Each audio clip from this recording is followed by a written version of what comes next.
வாழ்க்கையில் பிரச்சனைகள் வரத்தான் செய்யும்.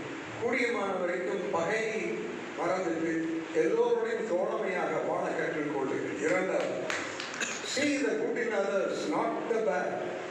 All of us have mixtures of good and bad.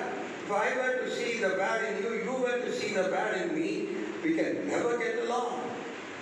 மாறாக குறைகளை பார்க்காமல் நிறைகளையே பார்த்து பழகுங்கள். மூன்றாவது, be sensitive to the sufferings of the weaker ones. பிறர் கஷ்டத்தை பாருங்க. ஆண்டவன் வந்து ரொம்ப கொடுத்துட்டார், கொஞ்சம் பேருக்கு ரொம்பவே அத்தனை விஷயம் என்ன பண்ண போகிறோம்? திவ்யாதையை கொடுக்கல. இந்த 3 முதலாளி ஆளுக்கு ஒரு ₹1,000,000 கொடுத்து நீ காரணம்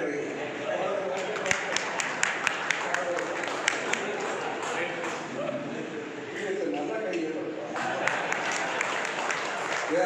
all the 3 are half mind to give 1 crore each.